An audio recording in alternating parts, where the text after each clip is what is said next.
Hello everyone! Magandang araw sa inyong lahat. Welcome back dito sa ating channel. Kasama nyo ang inyong one and only Mama Mia para sa panibagong kwento na ihahandog ko sa inyo for today's video. Medyo kakaiba ang ating kwento, di ba? Ilang beses na nating narinig dito sa ating channel na may mga babaeng pinagsasamantalahan ng ibang mga kalalakihan ang kanilang kahinaan. Pero sa kwentong ito, ibahin niyo po dahil kabaliktaran po ang nangyari. Pero bago ang lahat ng yan, nais ko muna mag-hi at mag-hello sa ating mga solid supporters and subscribers na lagi naman talagang nakaabang sa atin. Nagmamahal nitong ating munting channel, hindi tayo pinapabayaan at lalong hindi nagsiskip ng kahit anong commercials para tayo ay masuportahan. Maraming salamat po talaga sa inyong lahat. Alam kong hindi madali ang ginagawa ninyo, kaya naman pinagsusumikapan ko rin po na makapag-upload everyday para naman makabawi din sa inyo. At syempre, pinagsusumikapan ko rin na mabasa, kung hindi man lahat, I mean almost lahat, ng inyong mga komentaryo dito sa ating program. Kaya, hello ako kay Liza Chen. Maraming salamat sa pagkikinig. Gimaras Girl, Marichet Serviano, Bean Ramos from Hong Kong. Maraming salamat. Di raw siya nagsiskip ng ads. Hello rin ako kay Michelle Amihan, solid and silent listener natin. Hi kay Raisa, Jonalyn Flores, maraming salamat sa pakikinig. Jocelyn Damasio, hello from Jeddah, shout out daw sa Damasio family in North Cotabato. Maraming thank you sa inyo. Gail Easy, kay Christina Sison, Virgil Lopez, maraming salamat. Jemarie Tanyo Simpana, maraming salamat sa pakikinig. Hello rin kay Honesty Ablao, maraming salamat. Jaya Diagan, hello sa'yo. Hello rin ako sa ating mga suki na lagi naman tayong sinusuportahan at minamahal. Reynalyn Silvano, maraming salamat. Hello rin kay Jovidette Bornales, maraming thank you sa pakikinig. Aksa Heliana, Mary Gabo, maraming salamat. Hello rin kay Annie Jane Libot, kay Riza, kay Jeneline or Jenny Aguilar, kay Abby Crisel Santos, maraming thank you sa'yo.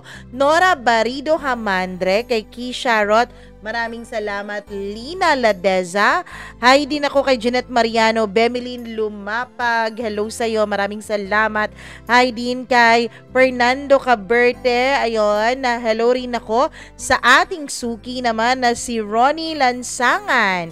Hi kay Maria Elena Abe, Tuan Hintuan, Elizabeth Lagunday, maraming salamat. JM Vlog, ayan, hello sa'yo. Hello rin kay Abigail Tenorio, kay Lenny Rosario, maraming salamat. Manilyn Mandawe, Christy Dimitrial, hello rin kay Rosemary Marinay, Rachel Joy Kiber, kay Mercy Collado, maraming salamat sa pakikinig. Maricel Mina, hello rin kay RD Edria, Delia Vito, maraming salamat. Maria Teresa Prilia, maraming salamat sa iyo. Kimberly Daglison, salamat din sa lahat ng mga kahit hindi nagko-comment dahil silent listener natin ay laging nandyan at tayo pa rin ay laging sinusuportahan. Maraming thank you at wag na nating patagalin. Atin ang simula ng kakaibang kwento for today's video na pinadala sa atin ni Clark dito lamang sa Dear Mama Mia.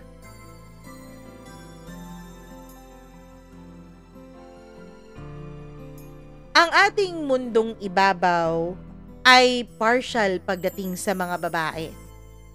Malimit kapag babae ang naaabuso, marami po ang nakikisimpatya. Marami ang sumisigaw ng hustisya. Pero paano naman kaming mga lalaking naaabuso din ng ibang mga babae? Sabi nila, swerte daw namin kapag inabuso kami ng kababaihan. Pero hindi naman ganoon ang aking naramdaman. Dear Mama Mia, itago niyo na lamang ako sa pangalang Clark. Alam kong mahirap paniwalaan itong storyang ibabahagi ko sa inyo ngayong araw. Kasi po, maraming perception mula sa ibang tao. Marami kang naririnig, lalo na pagdating sa isang lalaking magsasabing pinagsamantalahan siya. Mahirap pong paniwalaan lalo na kung kalimitan sa mga gumagawa ng pananamantala ay mga lalaki naman. Hindi ko alam, Mama Mia, kung maliit lang ba talaga ang kaso ng pananamantala sa aming mga kalalakihan o sadyang tahimik lang at walang nagsasalita dahil natatakot na mapahiya. Ako kasi, Mama Mia, pinagsamantalahan po ako. Pero never pa po akong nakarinig na isang lalaking nagreklamo sa isang babae ng pananamantala. Kaya lang, Mama Mia, buhay na buhay po akong saksi na totoo ang mga pangyayaring ito. Simulan natin ang storya. I have this girlfriend. Tawagin na lang natin siya sa pangalang Sheila. Sheila was sweet, humble, soft-spoken, mahinhin, maganda at higit sa lahat, mabait. At first, magagandang katangian lang ang nakikita ko sa kanya noong una. Mama Mia, unang kita ko pa lamang sa kanya, masasabi kong love at first sight po talaga ang nangyari.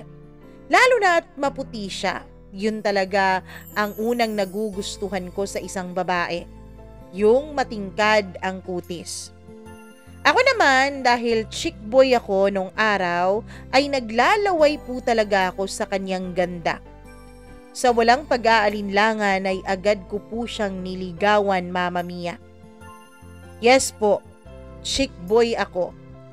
Kaya siguro, Mama Mia, ito ang rason kung bakit hindi ko masabi-sabi sa iba ang tunay kong naranasan.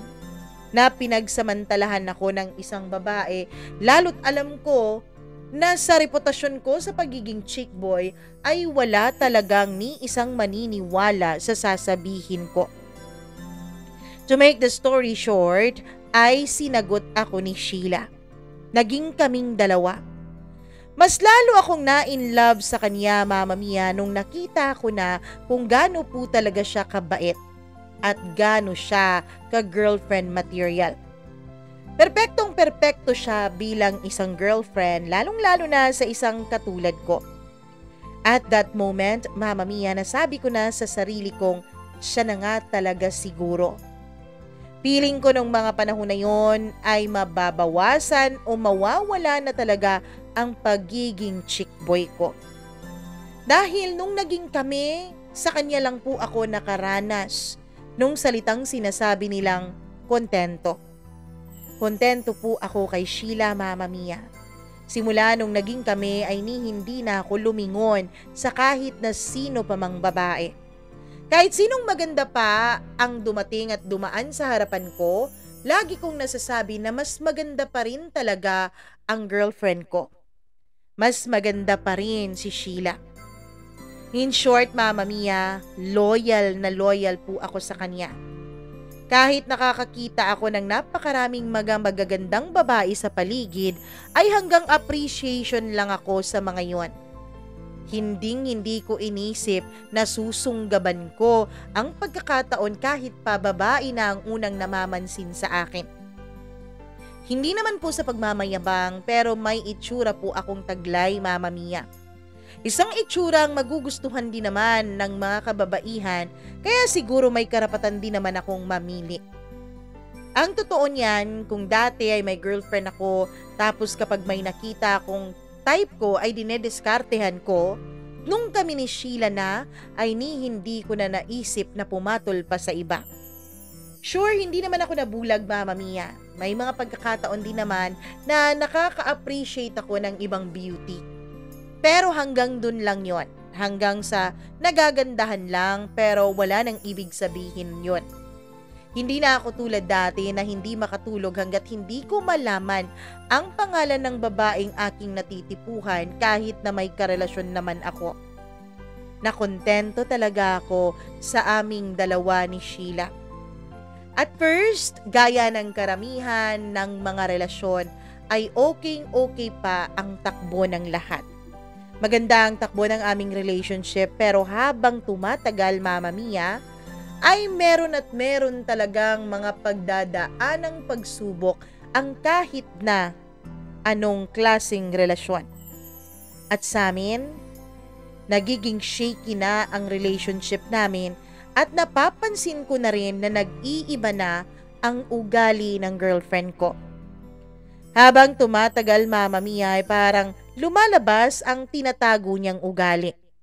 Kung dati-rati puro positive lang ang nakikita ko sa kanya, unti-unti po ay lumalabas ang pangit niyang side, Mama Mia.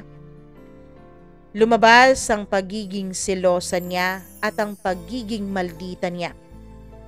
Napakaselosa niya, kahit ano na lang ay pagseselosan niya. Kahit nga siguro poste kung saan ako iihi ay pagseselosan pa rin niya. Isang araw ay nag-text lang sa akin ang ka-workmate kong babae. Nabasa niya yun at kahit na wala namang kung ano-anong kahulugan yon ay pinagselosan na niya agad, Mama Mia. May nakasabay lang akong babae na lumabas dun sa opisina namin ay todo-todo na ang pagwawala niya sa akin. Selos na siya. Napaka-possessive niya, Mama Mia. Gusto niya ang buong atensyon ko ay nasa kanya lamang. Nung una ay nakukitan pa ako Nung una ay nagugustuhan ko pa dahil ibig sabihin nun ayaw niya lang na maagaw ako ng iba. Pero habang tumatagal ay nawawala na po siya sa kanyang sarili. I mean, Mama Mia, wala na po sa lugar ang pagiging selosa niya. Nagagalit siya kapag may nakakausap akong babae kahit na tungkol sa trabaho yun o kung ano pa mang mahalagang dahilan. Minsan nga, Mama Mia, bumili ako ng gamot para sa sakit ng ulo ko at babae ang nag-entertain sa akin at nakapagnitian kaming dalawa at nakita yun ni Sheila ay galit na siya. Mama Mia, kahit busy ako sa trabaho, ay hindi niya pinapatawad yon. Minsan, sa sobrang kabisihan ko, ay hindi na ako nakapag-reply ng text niya. Galit na siya noon kahit na valid naman ang reasons ko. Pinagalitan kasi kami noon, Mama Mia, ng aming supervisor. Galit na galit ito at may mga pinabago na mga reports kaya hindi ko na nakuhang tignan pa ang cellphone ko. At dahil nasa trabaho ako, normal lang naman siguro na naka-silent mode ang phone ko, Mama Mia, hindi ba? Kaya nga hindi ko na malayan na ilang oras na pala siyang nagtitext sa akin at hindi man lang ako nakapag-reply. Nung sinabi ko sa kanya ang rason ko ay hindi pa rin niya yun tinanggap. Lahat na lang talaga ay pinagseselosan niya, Mama Mia. Pero kahit na ganun pa man ay minamahal ko pa rin siya. Ang totoo niyan, hindi ko nga mawari kung bakit napakaselosa niya, hindi ko naman siya binibigyan ng dahilan para magselos. Dati-rati nga, hindi ako nag-e-effort sa mga karelasyon ko. Pero kay Sheila, Mama Mia, nag-e-effort talaga ako na isipin kung ano ang mararamdaman niya sa bawat bagay na gagawin ko. Kaya nga, Mama Mia, naguguluhan ako noon kung bakit napakaselosa niya, halos binigay ko naman na ang lahat sa kanya. Mama Mia, instead na hiwalayan ko siya, ang ginawa ko ay mas minahal ko siya. Instead na magalit ako sa kanya dahil sa napakaselosa niya nang wala na sa lugar, ang ginawa ko ay inintindi ko siya. Nagpakumbaba ako, Mama Mia, para wag nang lumaki ang issue naming dalawa. Ako na ang umaamin at nagsusorry kahit na hindi ko naman talaga kasalanan. Kasi syempre gusto kong matapos na ang away na yon dahil hindi na nga kami laging nagkikita dahil sa busy ko sa trabaho ay mag-aaway pa ba kaming dalawa. Ginawa ko naman ng lahat ng makakaya ko para maging maayos ang relasyon namin. Although minsan, Mama Mia, ay naiirita at naiinis na rin talaga ako dahil away na lang kami ng away. Pero tinatry ko pa rin na maging okay kami. Tinatry ko pa rin na mag-workout ang relationship namin dahil nga siya na ang gusto kong makasama habang buhay. Siya na ang gusto ko na maging ina ng mga anak ko. Mahal ko nga talaga siya, Mama Mia, kaya gusto kong maging seryoso sa kanya. Pero Mama Mia, akala ko ay magiging okay na ang lahat. Akala ko ay magiging maayos na ang lahat. Lalo pa nung may mga panahon na magkakasama na kaming dalawa sa iisang bubong. Hindi naman totally na magka-live-in kami, Mama Mia. I'm not referring to that. Kasi siya naman ay may sariling bahay kung saan nandun ang kanyang mga magulang. Doon siya laging umuuwi. Ako, Mama Mia, naka-boarding house po ako noon sa siyudad ng Cagayan de Oro. Kasi yung bahay namin ay malayo po at nasa panghuling barangay pa ng Claveria, Misamis Oriental. So nagrenta ako ng apartment, Mama Mia, para dun ako matutulog. Siya naman ay nakikitulog din doon. Nakikitulog siya kasama ko. So kung tutuusin, para na rin kaming nasa iisang bubong pero hindi naman talaga technically. Dahil wala pa naman lahat ng gamit niya sa apartment ko.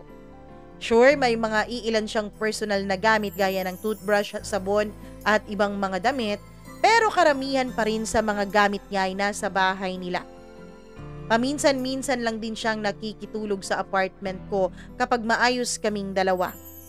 Siyempre, dun ko pinaparamdam sa kanya na mahal ko siya. Mama Mia, hindi ko po ipagkakaila sa inyo na may nangyayari na sa aming dalawa ni Sheila. Oo, alam ko na mali, lalo na dyan sa iisipin ng ibang mga taong napakarelihiyoso. Mali ang pumasok sa isang premarital sex lalo't hindi pa talaga kami mag-asawang dalawa. Pero nagiging honest lang ako sa'yo, Mama Mia. Gusto ko lang maging transparent dito sa kwento ko na yes, may nangyari na sa aming dalawa ni Sheila. 3 months after kaming pumasok sa pakikipagrelasyon, at after kaming pumasok sa aming relasyon, Mama Mia, doon na nag-umpisa na may nangyayari sa amin. Actually, Mama Mia, halos gabi-gabi kami noon na nag-aanuhan. Lalo na nung mga panahon na hindi pa ako masyadong busy sa trabaho. Pareho po kami na high drive pagdating sa bagay na yon. Pareho kaming mahilig sa bagay na yon, Mama Mia. Pareho naming gusto na laging magkadikit. Siguro nga isa yon sa mga nakakontribute na factor kay Sheila, lalo na may mga panahon talaga na nabibisi ako sa trabaho at hindi na namin halos gabi-gabi yon nagagawa. And there's one time, Mama Mia, nag-away kaming dalawa. As in, todo talaga ang away na yon na akala mo'y hindi na maayos pa. At alam mo kung ano ang dahilan? Yun ay nahawakan ko lamang ang kamay ng cashier sa isang mall, Mama Mia, habang nagsha-shopping kami. Kasi po, tinulungan ko yung babae habang inaabot niya yung coins na sukli sa akin. Yung babae din kasi na yon, Mama Mia, ewan ko kung bakit coins lahat ang sukli niya, 80 pesos mahigit ang sukli na yon. Hinawakan pa niya sa dalawa niyang kamay, maliit ang babaeng yon kaya maliliit ang kamay niya. Halos hindi kasya ang coins doon sa dalawa niyang kamay at nahirapan talaga siya, Mama Mia. So ang ginawa ko ay inalalayan ko na lang siya para wag nang mahulog yung mga coins. Kasi mas matatagalan pa kami doon kapag nagkanda hulog-hulog pa ang mga yon. Pero ang girlfriend ko, Mama Mia, ay panay nang matatalim na tingin sa akin. Iba na pala ang pagkakaintindi niya dun sa nangyari. Iba na ang pagkakaintindi niya dun sa pagtulong ko dun sa babae. Ang akala niya ay minamanyak ko na yung babae. Ang akala niya, Mama Mia, ay iniisipan ko na yon ng masama. Grabe talaga ang naging away namin noon pagdating ko sa apartment ko. One thing na medyo maganda pa rin naman sa kanya ay hindi pa naman siya masyadong eskandalosa. Sure, malalaman ng lahat na nag-aaway kami dahil sa ekspresyon ng kanyang mukha at hindi siya lumalapit sa akin kapag naglalakad kami in public, pero Pero hindi naman siya yung tipo na talagang nagwawala in public at sinasaktan o sinisigawan ako. Mama Mia, 1 week ako noong hindi nagpakita sa kanya dahil sa sobrang away namin. Nabwisit talaga kasi ako nung sinabihan niya akong napakamanyak ko na chinachansingan ko yung babaeng cashier. Kaya naman ayoko magpakita sa kanya dahil talagang nagtampo ako noon. Pakiramdam ko kasi ay wala talaga siyang tiwala sa akin. Pakiramdam ko ay hindi niya talaga ako kilala para pagdudahan niya ako ng ganon. Mama Mia, minsan-minsan nga noon ay hindi na ako umuuwi sa apartment ko dahil alam kong nandun si Sheila. Simula kasi nung halos gabi-gabing may nangyayari sa amin dati ay nagpa-duplicate na rin siya ng susi doon sa apartment ko. Kaya alam ko anumang oras ay susulpot siya doon. Nalalaman ko Mama Mia kapag nandun si Sheila sa apartment ko dahil kinokontak po ako ng kaibigan ko na katabi ko lang ng kwarto. Katabi ko lang po siya dun sa apartment na inuupakan ko. Nagte-text siya sa akin at sinasabing nandun na naman daw ang girlfriend ko. Kaya naman alam ko kapag nandun si Sheila at hindi ako umuuwi. Pero after that, kahit na naririndi na ako sa bibig niya, kahit na nasasaktan na ako sa pangmamaliit niya sa akin, hindi pa rin ako nakatiis Mama Mia. Ako pa rin talagang sumuyo sa kanya at nakipagbati na. Pag-ibig nga naman. Hahamakin ng lahat kahit paulit-ulit ka nang insultuhin ng mahal mo. Then after noon ay naging okay naman kami. Siyempre, after naming mag-away, may make-up. Alam nyo na talaga ang mangyayari sa susunod. Yun talaga ang nangyayari lalo na kung mag-girlfriend at boyfriend o mag-asawa na galing sa sobrang away.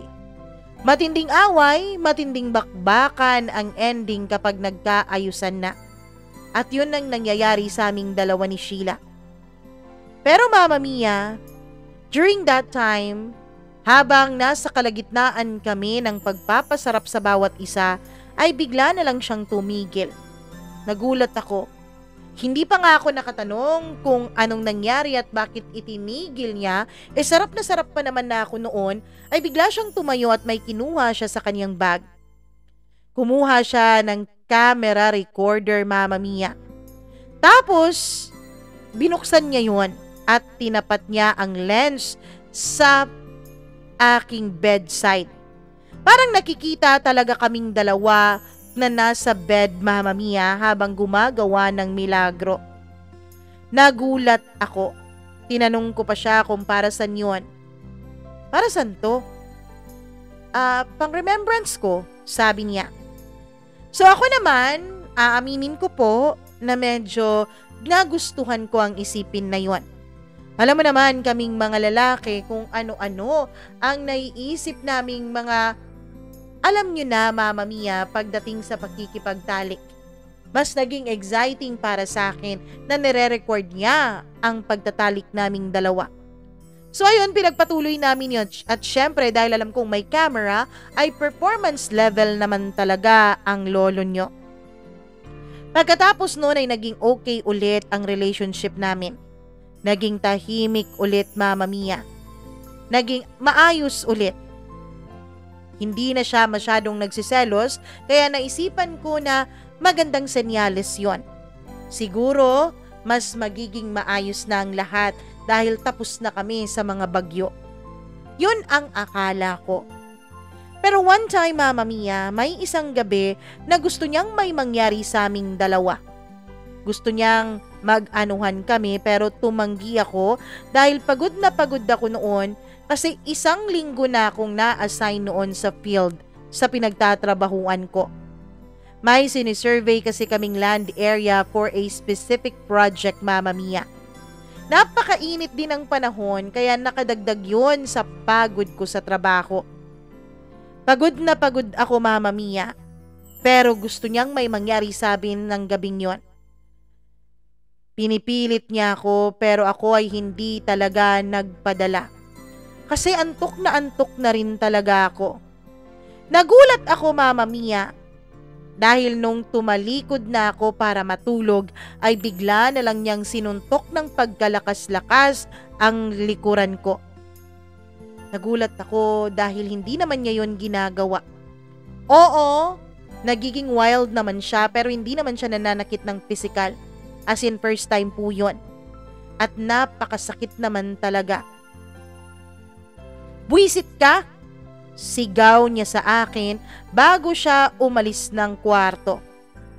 Ako naman ay hindi pa ako nakabawi ay wala na siya sa paningin ko. Nagulat kasi talaga ako, Mama Mia, dahil hindi naman niya ugaling manakit ng ganon. Ewan ko, parang nagkaroon yata siya ng sexual frustration nung mga panahon na yon, Mama Mia. Nasabi ko pa sa isip ko, away na naman to. Pero hindi na po ako nag-alala, hindi na po ako kinabahan kasi for sure, alam kong magkakaayos din naman kaming dalawa. Sabi ko, matutulog na muna ako ngayon dahil bukas ay babanatan ko siya sa gabi. Para naman makabawi ako sa pagtanggi ko sa kanya ngayong gabi. Kinabukasan nung magising ako ay wala na siya sa apartment ko, Mama Mia. So nag-assume ako noon na umuwi pala siya sa bahay nila. Siguro habang natutulog ako at mahimbing na nagpapahinga ay umuwi siya. Matapos kong mag-umagahan ay naligo ako at saka nagbihis na ng pang-alis. Kasi bibili ako ng flowers para may pampasalubong ako sa kanya dahil bibisitahin ko siya sa bahay nila. Hihingi ako ng tawad at syempre babawi ako sa kanya ng bonggang-bongga. At hindi talaga ako nagkamali, Mama Mia, dahil nung pumunta ako sa bahay nila ay nandun lang si Sheila. Nakasimangot pa rin ang pagmumukha niya. Pero hindi nagtagal ay naging maayos din naman kami lalo pa nung nakita na niya ang dala kong bulaklak.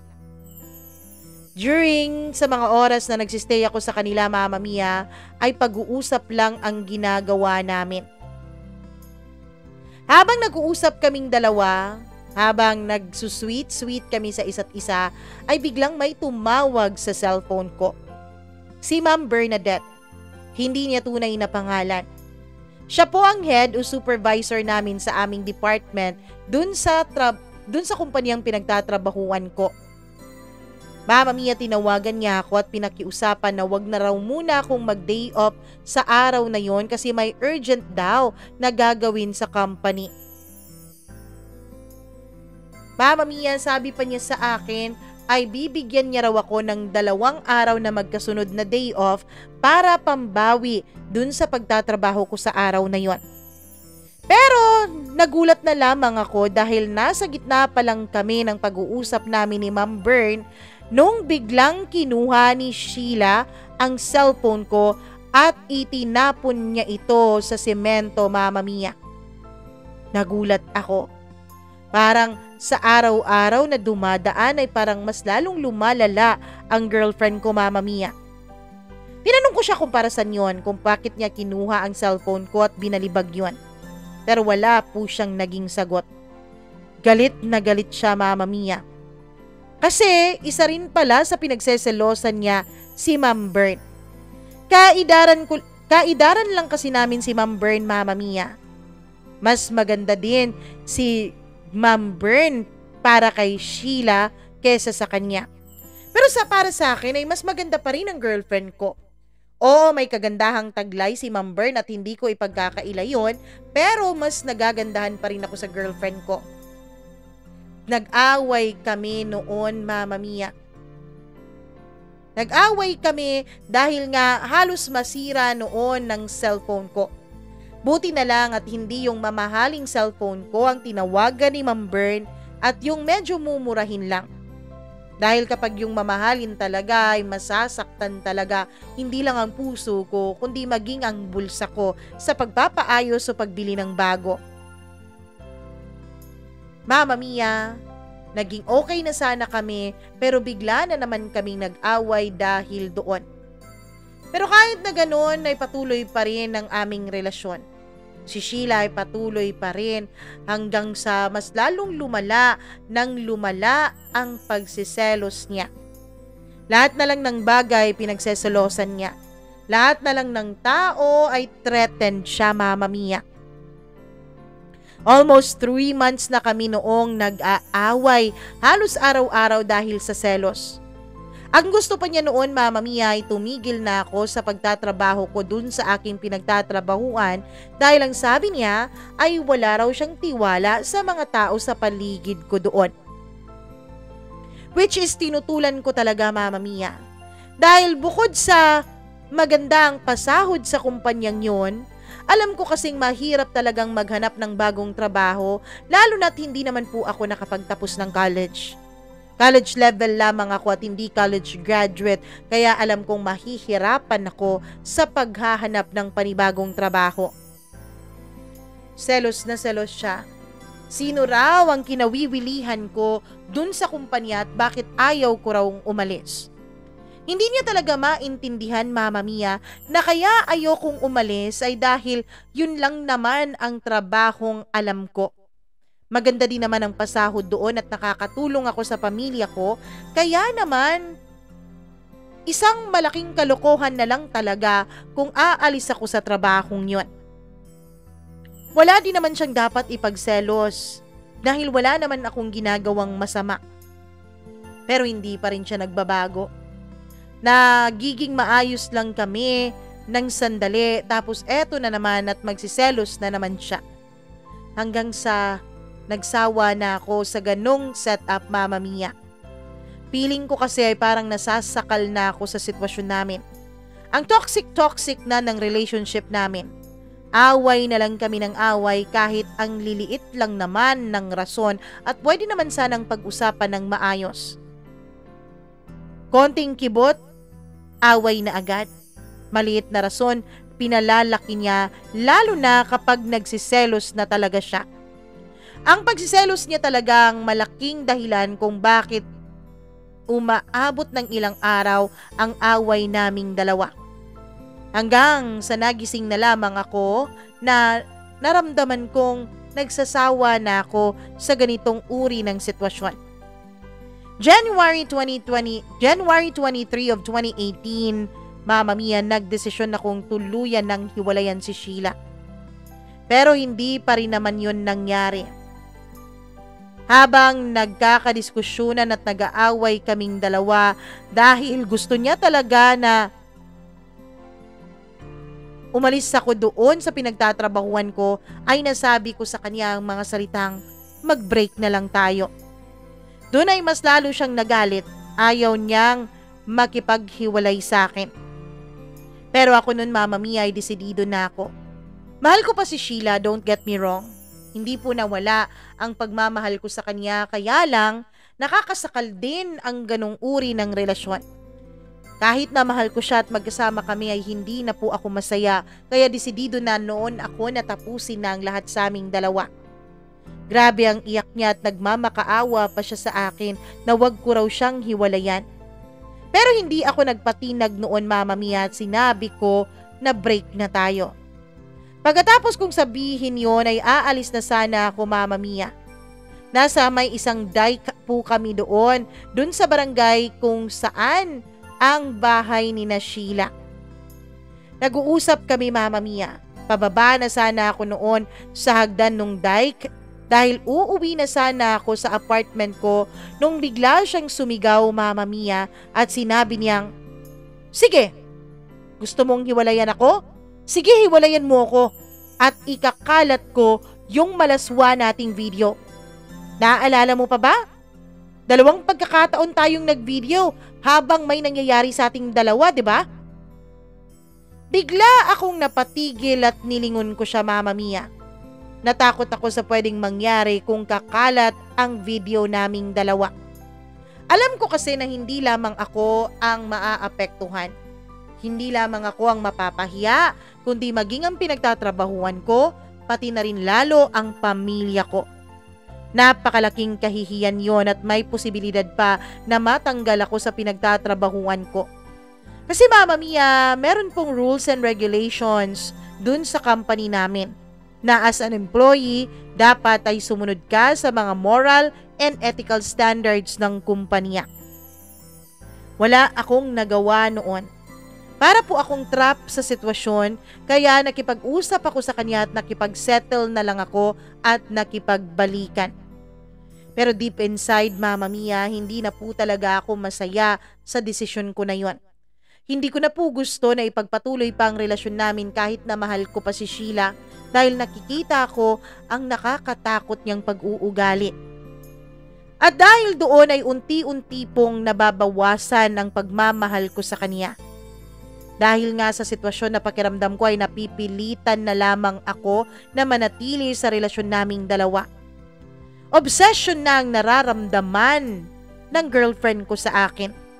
Obsessed na siya, Mama Mia, to the point na lagi na lang po siyang pumupunta doon sa pinagtatrabahuan ko at para po siyang personal kong bodyguard na binabantayan niya ako kahit na anong gawin ko.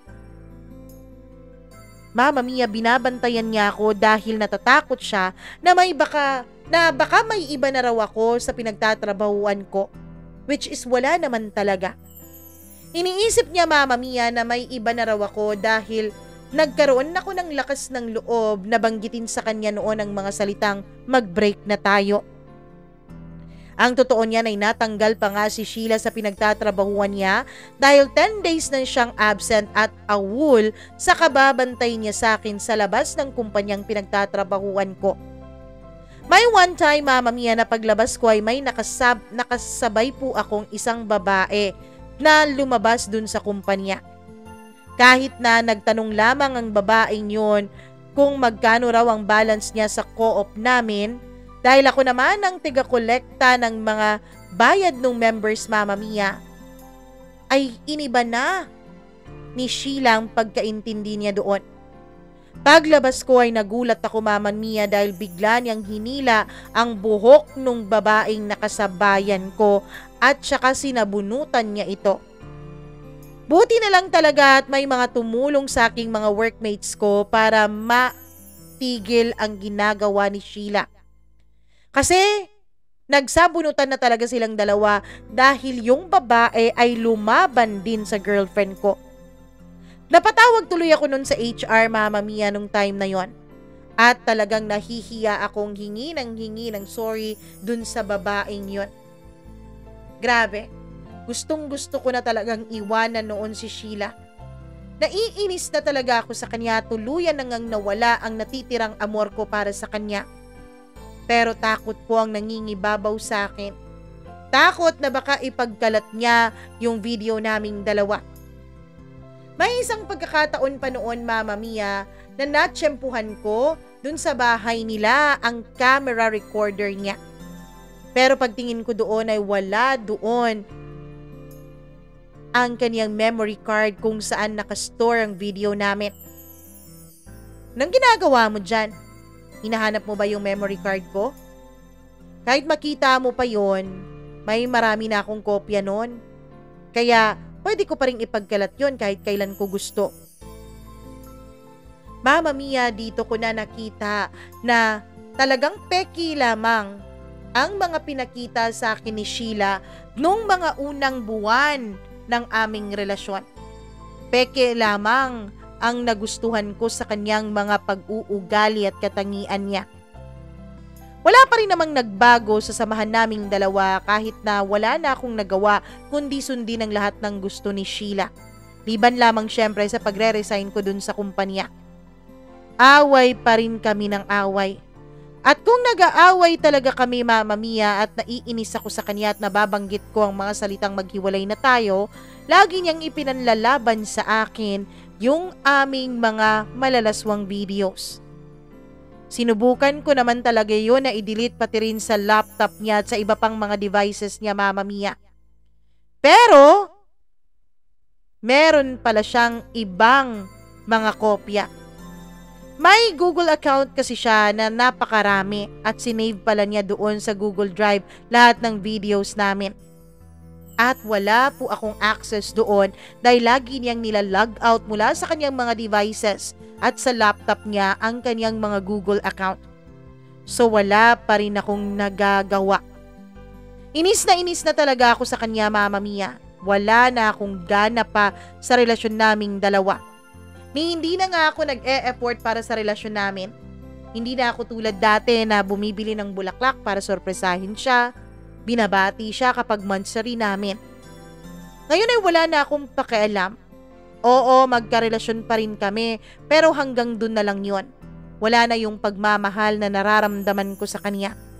Sawang-sawang-sawa na talaga ako sa kanya at frustrated na talaga ako na makaalis sa kanya, Mama Mia. Hanggang sa dumating sa puntong wala na akong pakialam kahit ano pang gawin niya sa videong sinasabi niya. Nagdesisyon na akong makipaghiwalay sa kanya kahit pa ipagkalat niya yon, wala na akong pake, Mama Mia. I remembered vividly, December 26, 2018. Isang araw matapos ang Pasko nung nangyari ang pakikipaghiwalay ko sa kanya. Pinagbantaan niya ako dun sa videos pero hindi ako nagpatinag. Sabi ko wala akong pakialam kahit na anong gawin niya doon. Pero pinagbantaan niya ako na kikitlin niya ang sarili niyang buhay. Tinitigan ko siya, Mama Mia. Sinabi ko sa kanya na desisyon na niya kung gagawin niya yon. Basta ako, ayoko na talaga. Hindi ako nagpatinag noon. Sinabi ko sa kanya na wala akong pakialam kahit kitlin niya ang sarili niyang buhay. Mas mabuti nga yun para tuluyan na talaga akong makalaya sa kanya. Alam mo ba, Sheila, ang gusto ko lang talagang mangyari ngayon, bago matapos ang taon na to, ay makalaya na ako sa'yo.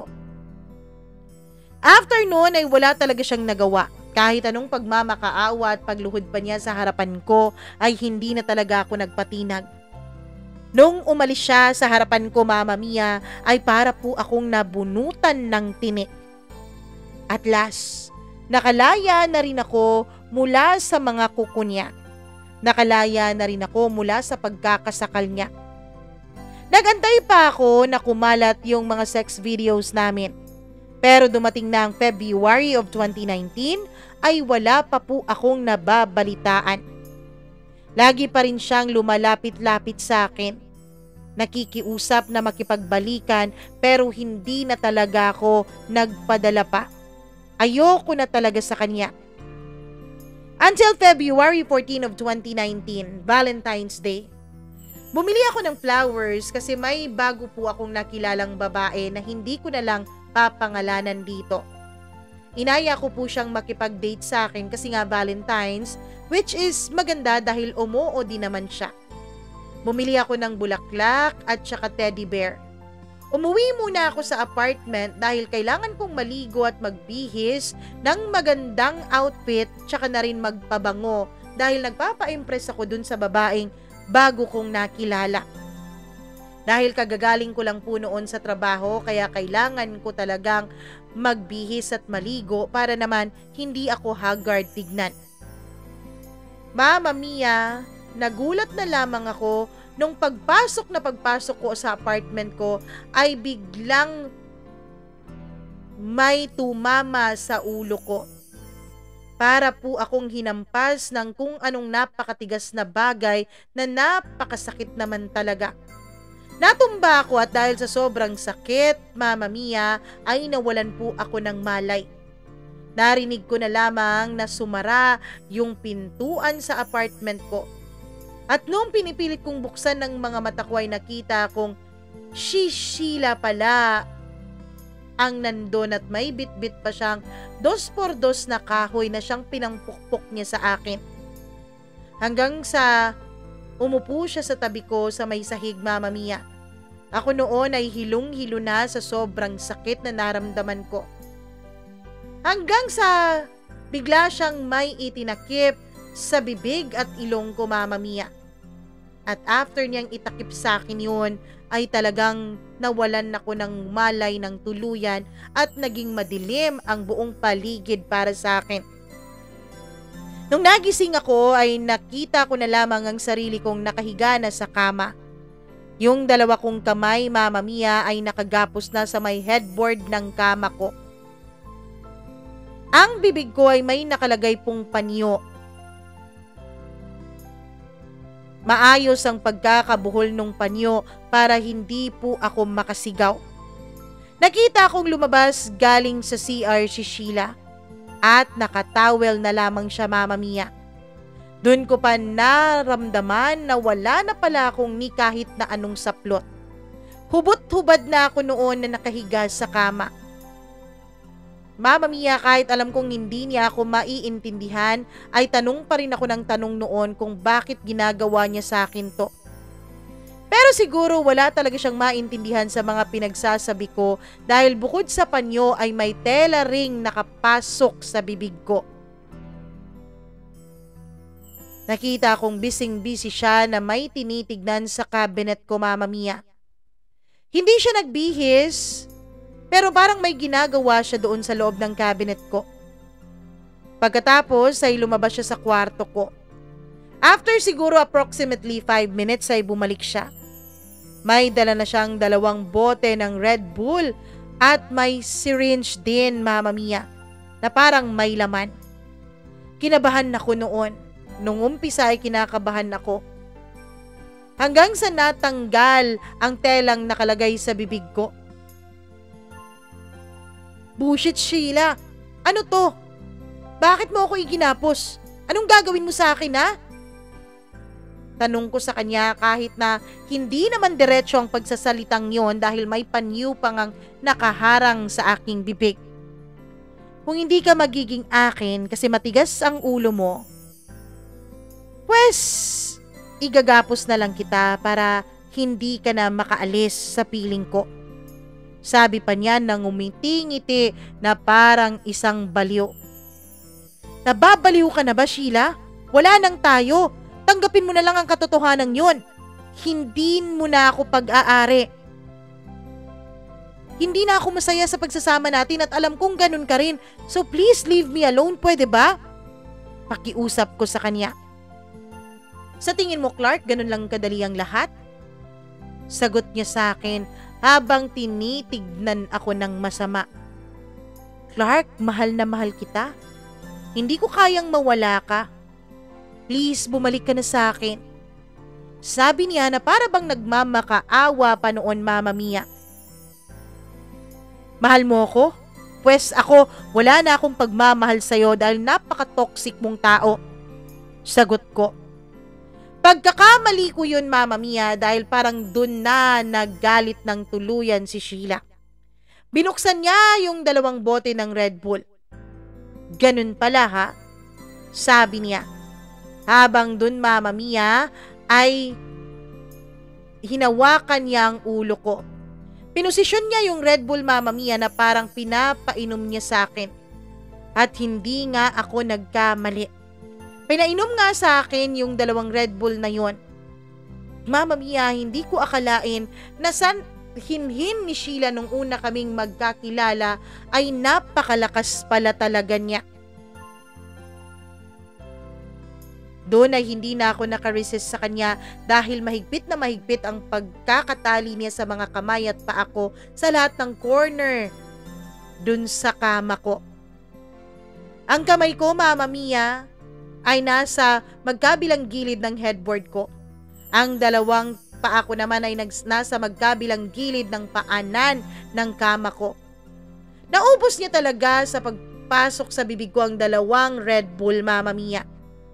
Ang sunod niyang ginawa ay kinuha niya yung syringe na may lamang parang gamot na white yung color. Tinanong ko siya kung anong gagawin niya doon. Sabi niya, Mama Mia, Viagra daw yun. Para tuluyan talagang manigas ang aking sandata. Napamura ako noon sa kanya. Anong gagawin niya sa akin? Pagsasamantalahan ba niya ako? In-inject na niya sa akin, Mama Mia, yung laman nung syringe. Sabi niya 3 capsule daw yon na tinunaw niya sa tubig at nilagay niya dun sa syringe na yon para daw hindi masayang at baka iluwa ko lang daw kung ipapainom niya sa akin. So ayun, pagkatapos niyang ma-inject sa akin yon ay naramdaman ko na ang effect nung pinainom niya sa akin at nung itinurok niya sa akin. Siguro mga 3 minuto ang lumipas, Mama Mia. Naramdaman ko na parang energetic na ako. Pero deep inside noon ay pagod na pagod ako. Yung feeling na parang gustong-gustong matulog ng mga mata mo pero yung katawan mo ay gising na gising. Ganon ang naramdaman ko sa buong katawan ko, Mama Mia. Bumilis ang pintig ng puso ko para bang nagpapalpitate na ako noon. Pagkatapos parang lumalakas ang mga muscles ko, Mama Mia. Parang lumalakas ito nang hindi ko makontrol. Tapos yung pagkalalaki ko ay tumayo kahit na wala naman akong naramdamang kung anuman na pagnanasa nung mga panahon na yon. Hindi ko maintindihan ang naramdaman ko. Para po ako noong nahihilo na hindi ko mawari kung ano. Kahit nahilong-hilo ako ay parang may pumipigil sa akin na tuluyang mawala ng malay. Gusto ko matulog pero hindi ako makatulog. Hanggang sa yung sandata ko ay matigas na, Mama Mia, to the point na sumasakit na. Pagkatapos itong si Sheena ay hinawakan niya yon. Ginawa niya ang lahat na parang nagpe-pleasure siya sa akin. Pero wala po talaga akong naramdaman kahit na anong pleasure kundi sakit lamang. Yun siguro talaga ang effect ng pinainom niya sa aking Red Bull tsaka yung Viagra, Mama Mia. Nung mga panahon na yun ay nakikiusap na ako sa kanya na itigil na niya ang ginagawa niya. Pero hindi pa siya nakontento doon, Mama Mia.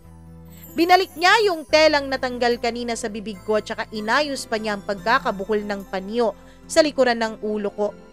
At dun na niya inumpisahang babuyin ang katawan ko, Mama Mia. Alam kong ang iba sa inyo ngayon ay tumataas ang kilay pero totoong nangyari yun sa akin. Ilang beses po niyang pinalabas ang katas ko. Hindi ko na po mabilang, Mama Mia, pero wala po akong pakinoon sa mga nangyayari. Dahil ang isip ko noon ay nakapokus sa sakit na naramdaman ko dun sa sandata ko. Nanigas ang mga tuhod ko. Oo, at nilalabasan ako noon, Mama Mia, pero hindi talaga ako nakaramdam ng ligaya. Buong gabi niya yung ginagawa sa akin. Ang huling ginawa niya sa akin, Mama Mia, ginamit niya yung kamay niya. Nakikiusap ako sa kanya noon na tigilan na niya kahit alam kong wala naman siyang maiintindihan. Masakit na ang puson ko. Pati na rin yung hita ko ay sumasakit na rin, Mama Mia. Mahapdi na ang pagkalalaki ko. Hanggang sa tumigil na siya dahil may lumabas na pong dugo doon. Kinabahan ako noon, Mama Mia. Hinang-hina na ako pero may effect pa rin yung mga pinainom niya sa akin at hindi ako makatulog. Naninigas pa rin yung aking sandata dahil hindi pa nawawala ang effect nung itinurok niya sa akin. Mama Mia, nung matapos na siya ay kinalagan na niya ang pagkakatali sa mga kamay at paa ko. Pagkatapos ay nagbihis siya. Grabe ang pagyuko ko nun sa kama dahil sa sobrang sakit na iniinda ko.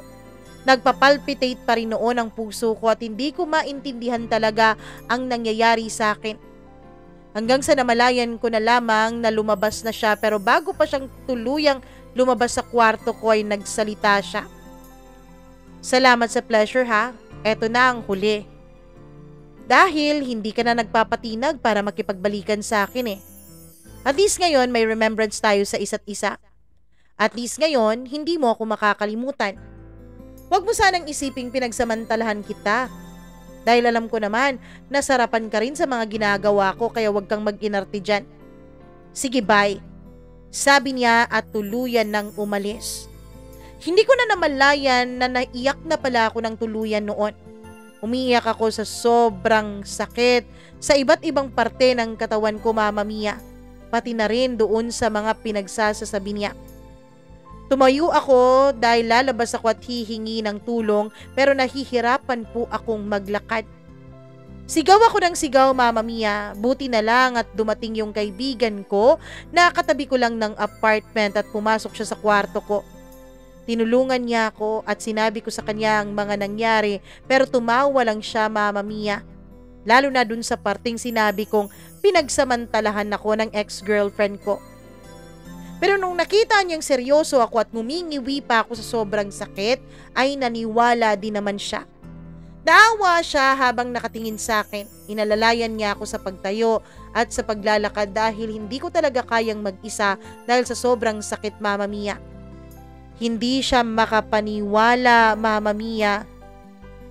Kasi akala niya raw ang ingay kanina na naririnig niya sa kwarto ko ay may nangyayari sa aming dalawa ni Sheila. Sanay na sanay kasi siya na kapag nandun si Sheila sa apartment ko at maayos kami, ay naririnig niya ang mga ungol at kaluskos nito. Gusto kong pumunta noon sa pulis dahil sa ginawa ni Sheila sa akin. Pero sabi ng kaibigan ko, Mama Mia, na napakahirap daw para sa iba na paniwalaan kung magsusumbong man ako sa nangyari sa akin. Kasi, Mama Mia, okay lang daw yon kung lalaki ang gumawa nun sa akin. Pero kapag sinabi kong babae ang aakusahan ko tapos magandang babae pa, alam daw niyang pagtatawanan lang ako ng ibang tao. Maski raw siya, Mama Mia, ay hindi rin halos makapaniwala sa mga nangyari. At isa pa, Mama Mia, dapat raw wala ng kaso sa aming mga lalaki. Kasi yung iba nga namimilit pa ng mga babae para lamang makaraos. Ako pa kaya na babae na raw ang gumawa ng paraan para may mangyari sa aming dalawa. Dapat daw isipin kong blessing daw yon. Mama Mia, kapag sasabihin ko raw sa mga pulis na masakit ang aking pag-aari, ay baka pagtawanan daw ako ng iba sabihin na sobrahan lang ako.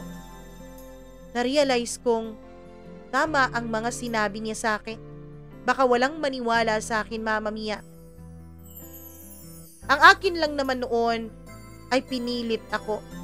Hindi ko gustong may mangyari sa aming dalawa pero pinilit niya ako at ginawa niya ang lahat para tumayo ang sandata ko. Hindi pa ba sapat yun para tawaging pananamantala ang nangyari sa akin? Dahil ba sa lalaki ako, wala na akong karapatang mag-akusa sa isang babae ng pagsasamantala? Napaka-unfair naman.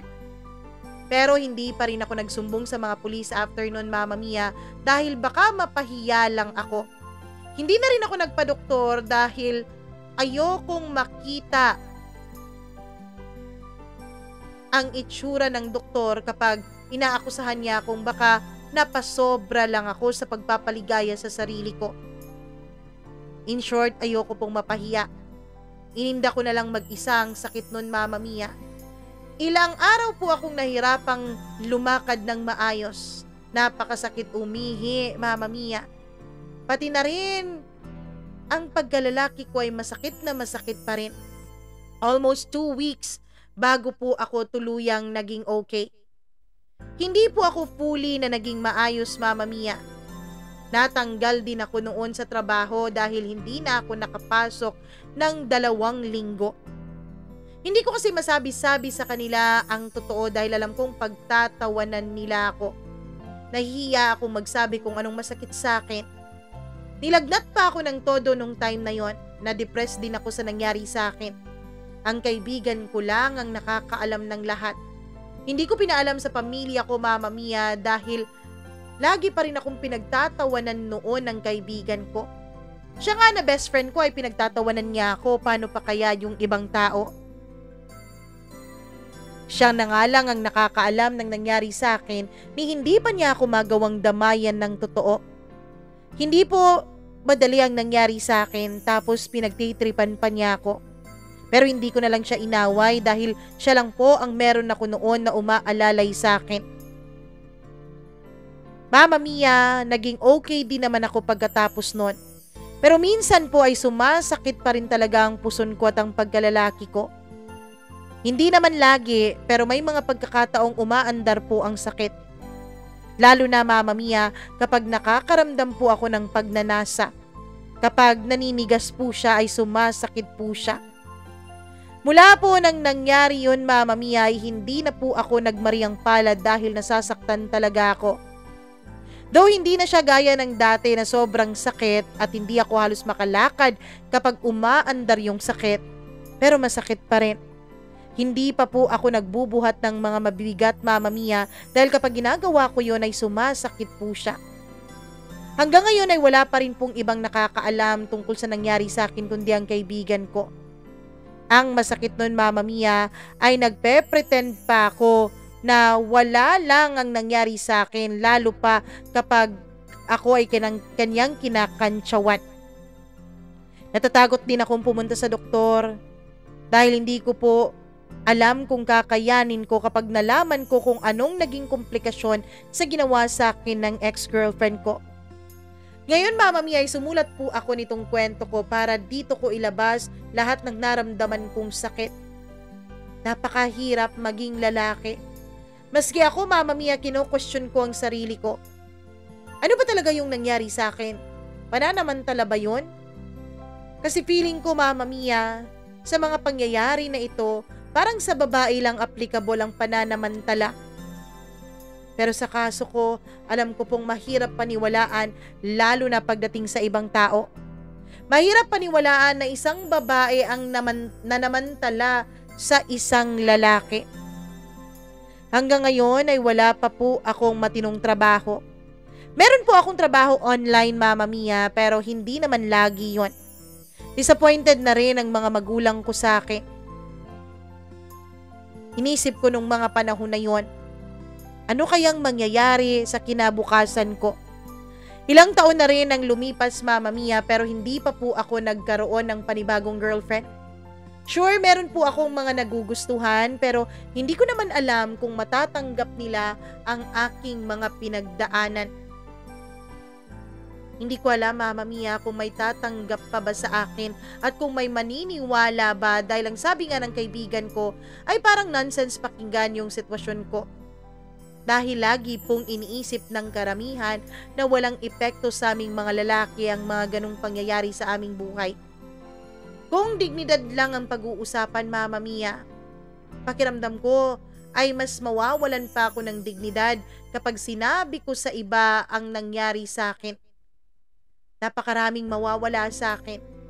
Alam kong malaking kahihiyan kapag nalaman ng iba kung sino talaga ako. Yung trabaho ko, yung health ko, yung emotional condition ko, lahat yun ay apektado sa nangyari sa akin. Mama Mia, sa ngayon kapag naiisip ko ang mga nangyari sa akin, ay umiiyak pa rin talaga ako. Feeling ko ay mababaliw na ako, Mama Mia. Ang totoo niyan, dati ay iniisip ko rin. Karma ko kaya ang mga nangyari sa akin? Dahil dati ay chick boy ako? Karma ko kaya si Sheila?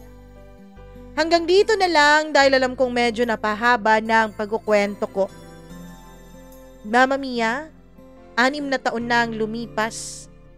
Pero hanggang ngayon ay hindi pa rin talaga ako okay.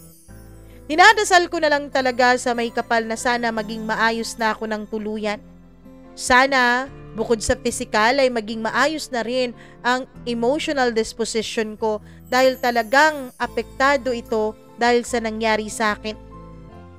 Si Sheila nga pala, Mama Mia, ay wala na akong balita sa kanya mula nung umalis siya papuntang Dubai noong 2019. Nag-abroad po siya matapos ang ginawa niyang kababuyan sa akin.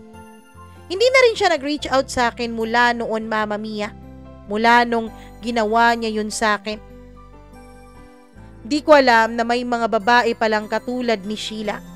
May mga babae palang kayang gawin ang mga karumal-dumal na bagay kapag na-o-obsess, lalo pagdating sa pag-ibig. Mama Mia, maraming salamat po kung mababasa mo man itong sulat ko. Naway pagkatapos mong basahin itong kwento ko sa iyong programa ay mag-uumpisa na rin ang tuluyang paghilom ko mula sa mga sugat na natamo ko sa kahapon. Alam kong nakakahiya. Alam kong may mga lalaki ngayon na pinagtatawanan nako. Kaya sana tulungan mo akong maitago ang totoo kong identity. Lubos na gumagalang, Clark.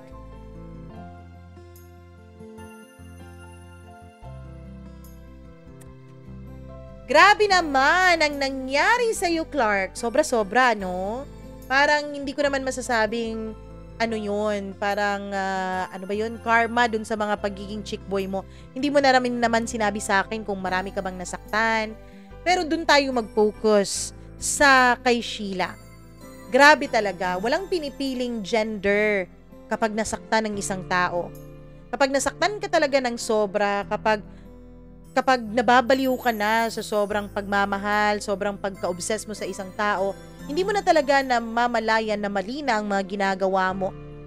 Parang gusto mo na lang ay makaganti, gusto mo na lang ay makapanakit din gaya ng sa tingin mo ay pagpapasakit nila sa'yo. Nakaka-depress naman talagang isipin ang mga nangyari sa'yo. Pero sa ngayon, ang may papayo ko sa'yo, Clark, ay talagang pumunta ka ng doktor. Oo, tama na nakakahiya kung iisipin mo, pero uunahin mo pa ba yung hiya mo kaysa sa sarili mong health, kaysa sa sarili mong kalusugan? Alam ko no na napaka-importante sa inyong mga lalaki yung ego, yung pride, na hindi kayo mapahiya sa iba, pero meron naman pong doctor and patient's confidentiality. Tama po ba ang pronunciation ko? Basta ganon.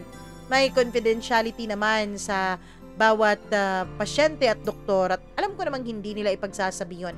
Pwede mo namang maging parang anonymous yung sakit mo, kaya ka nagpa-check up. Pero para sa akin, mas maigi talaga na magpa-check up ka, mas maigi na magpatingin ka sa doktor para malaman nila kung ano ba talaga ang naging komplikasyon dun sa ginawa sa'yo. Oo, siguro may mga tao talagang pagtatawanan ka, pero para sa akin kasi, ang pananamantala ay wala namang pinipiling gender yon. Walang pinipiling ang edad eh. 'Di ba? May mga news pa nga tayong naririnig at nababasa na isang matandang babae, senior citizen na, pinagsamantalahan pa ng mga kabataan, parang ganun. Wala talagang pinipiling edad, kasarian ang pang-aabuso at kung sino ang inaabuso. Kaya sana matuto kang magsalita. Kung ayaw mo man talaga sa pulis dahil ayaw mong maraming makaalam, doon ka na lang sa doktor para mabigyan ka ng tamang lunas at baka mas lalo pa yung grumabe. Kita mo yan, 6 years na ang lumipas, hanggang ngayon sumasakit pa rin. Baka kung ano na yan. Sana magkaroon ka ng lakas ng loob at tapang na pumunta sa doktor at magpa-check up. Yun talaga ang inaalala ko sa iyo, Clark. At tungkol naman dun sa kung meron at merong makakatanggap sa'yo, meron yan. Kapag may nakatadhana para sa'yo, yung taong yon tatanggapin kung ano ka pa, kung sino ka pa, kung ano pang naging nakaraan mo. Sa ngayon, wag mo na munang isipin yon. Ang isipin mo na muna ay ang kalusugan mo. Dahil baka kung ano pang mangyari in the near future. So, kapag napakinggan mo itong kwento mo ngayon at napakinggan mo itong payo ko, magpa-doktor ka na please lang. Sa mga nakakarinig ngayon ng kwento natin, sana ay maging gentle po kayo sa paggamit ng inyong mga words kapag kukomment po kayo sa baba. Payuhan po natin si Clark sa kung ano ang dapat niyang gawin at ayusin nyo na muna ang comment ninyo ha. Huwag kayo maging rude at harsh, okay? At sa mga nakakarinig naman itong kwento na ito, maraming salamat at umabot kayo dito sa part na ito ng kwento. Please do not hesitate to like and share this video at huwag nyo na rin kalimutan na mag-subscribe dito sa ating channel kung hindi pa po kayo subscriber dito. Please naman. Nagmamakaawa na ako, mag-subscribe na kayo dahil ang goal natin ay umabot tayo ng 100,000 subscribers by the end of this year. Napaka ambisyosa pero kakayanin natin to. Dream big, parang ganon. Parang starstruck yan. Anyways, maraming salamat po ulit. Kung kayo ay may sariling kwento, kahit anong kwento pa yan, welcome yan dito sa ating programa. Mag-email lamang po kayo sa mamamiacdo0317@gmail.com. Huwag nyo rin kakalimutan na kung hindi kayo makapag-email, pwede po sa iba nating mga accounts sa ibang mga social media platforms. Hanapin nyo lamang Mama Mia CDO or Mama Mia Cagayan de Oro. Ako po ang nag-iisa ninyong tagapaghatid ng kwento na sana'y nagustuhan nyo naman dito lang sa inyong paboritong programa. Hanggang bukas po sa panibagong kwento na namang ihahandog ko sa inyo dito lamang sa Dear Mama Mia. Bye-bye! Mwah! Take care at paalam na muna!